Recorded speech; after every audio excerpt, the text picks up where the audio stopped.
اعوذ باللہ من الشیطان الرجیم بسم اللہ الرحمن الرحیم۔ پیارے دوستو، زنا کرنا ایک کبیرہ گناہ ہے۔ اس لیے اللہ تبارک و تعالی نے قرآن مجید میں ارشاد فرمایا، اور زنا کے قریب بھی نہ جاؤ، بے شک وہ بڑی بے حیائی اور برائی کا راستہ ہے۔ پیارے دوستو، کیا آپ جانتے ہیں کہ اس کائنات کے اندر سب سے پہلے کس بدبخت شخص نے زنا کی ابتدا کی تھی؟ پیارے دوستو، آج کی اس ویڈیو کے اندر ہم اسی شخص کے بارے میں بتائیں گے، لہٰذا آپ سے گزارش ہے کہ اس ویڈیو کو آخر تک ضرور دیکھیں۔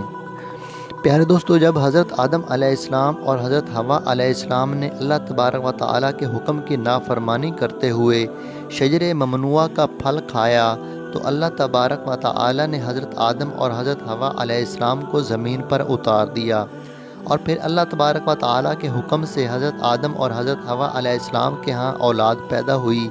بعض روایات کے مطابق حضرت حوا علیہ السلام کو 20 حمل ٹھہرے، جس سے 40 بچے پیدا ہوئے، اور ہر عمل کے دوران ایک لڑکا اور ایک لڑکی پیدا ہوا کرتی تھی۔ پیارے دوستو، یہ بات یاد رکھیں کہ اس وقت کے قانون شریعت ہماری آج کی شریعت کے قوانین سے بالکل مختلف تھے۔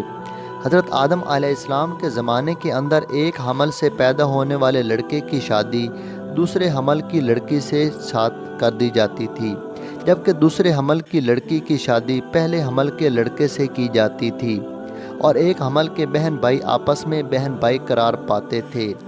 پیارے دوستو، پھر اسی دوران حضرت آدم علیہ السلام کے ہاں قابیل اور حابیل پیدا ہوئے۔ چنانچہ قابیل کی بہن اقلیمہ بہت زیادہ خوبصورت تھی، جبکہ جو لڑکی حضرت حابیل علیہ السلام کے ساتھ پیدا ہوئی تھی وہ اتنی خوبصورت نہیں تھی۔ چنانچہ جب یہ بچے جوان ہوئے اور ان کی آپس میں شادی کا وقت آیا، تو قابیل نے حابیل کی بہن کے ساتھ نکاح کرنے سے انکار کر دیا، اور کہنے لگا یہ تو بالکل خوبصورت نہیں ہے، میں اپنی بہن اقلیمہ کے ساتھ ہی نکاح کروں گا۔ معاملہ اس قدر بڑھا کہ حضرت آدم علیہ السلام نے حکم دیا کہ دونوں بھائی اللہ تبارک و تعالیٰ کی بارگاہ کے اندر اپنی اپنی قربانی پیش کرو۔ چنانچہ جس کی قربانی اللہ تبارک و تعالیٰ کی بارگاہ کے اندر مقبول ہوگی، تو وہی شخص اقلیمہ کے ساتھ شادی کرے گا۔ پیارے دوستو، قابیل کھیتی باڑی کا کام کیا کرتا تھا، جبکہ حضرت حابیل بکریاں چرایا کرتے تھے۔ چنانچہ حضرت حابیل علیہ السلام نے اللہ تبارک و تعالیٰ کی بارگاہ کے اندر ایک خوبصورت بکری کا بچہ پیش کیا، جبکہ قابیل نے ایک رتی گٹھا اٹھا کر جو کہ اس کے کھیت سے نکلا تھا، اس نے اللہ تبارک و تعالیٰ کی بارگاہ کے اندر پیش کیا۔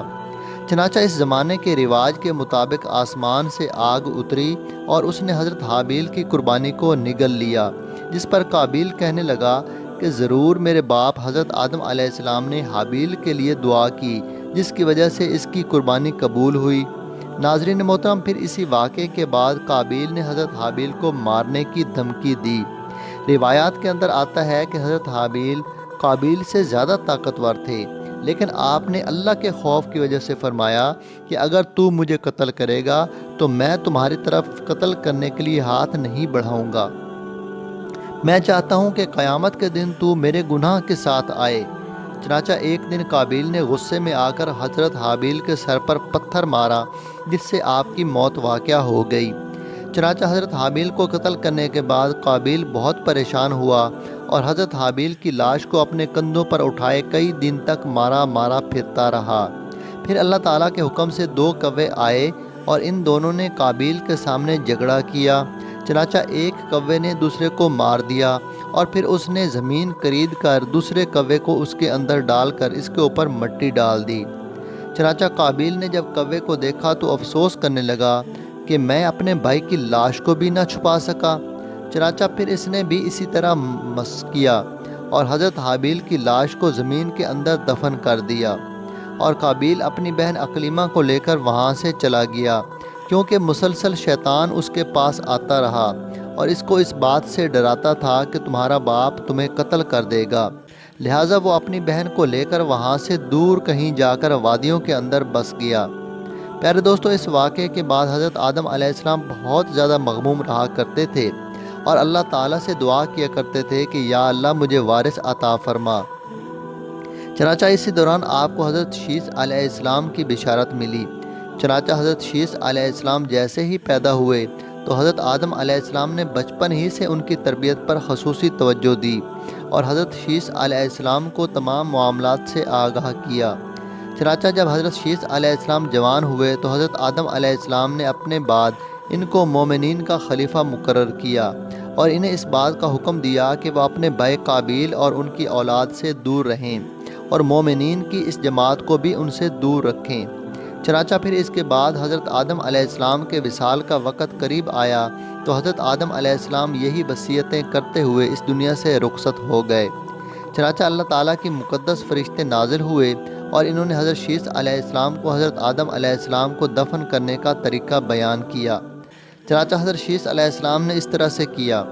پھر اس کے کچھ عرصے کے بعد آپ کی والدہ حضرت حوا علیہ السلام کا بھی انتقال ہو گیا۔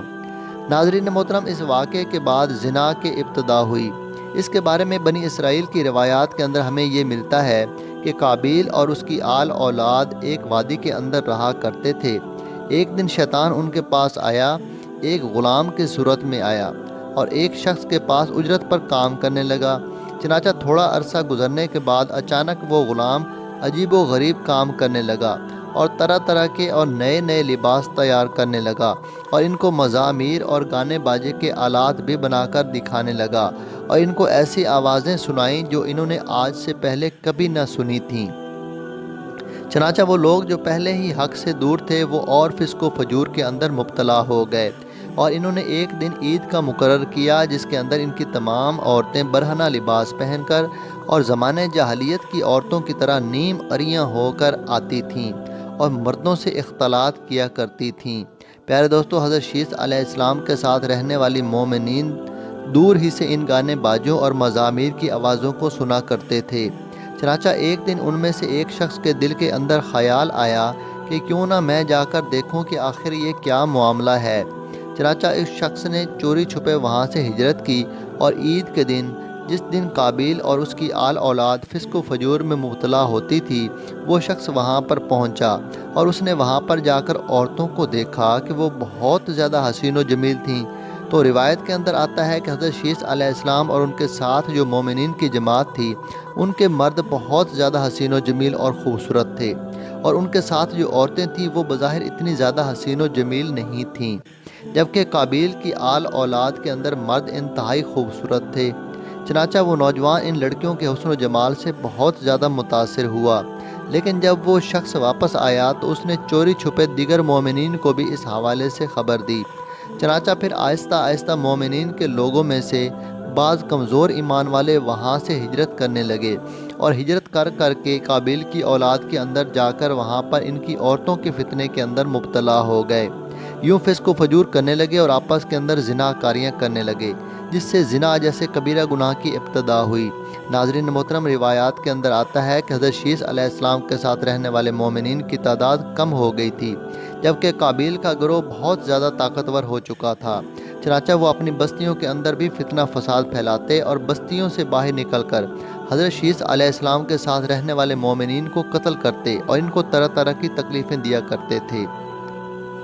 ناظرین محترم، یہ تمام روایات بنی اسرائیل سے لی گئی ہیں، جس کے بارے میں حضور اکرم صلی اللہ تعالی علیہ وآلہ وسلم نے ارشاد فرمایا کہ جب تم بنی اسرائیل کی روایات میں سے کوئی روایت سنو تو نہ اس کی تصدیق کرو نہ اس کی تکذیب کرو، بلکہ یہ کہو کہ جو کچھ اللہ تبارک و تعالی نے نازل کیا ہم اس پر ایمان لائے۔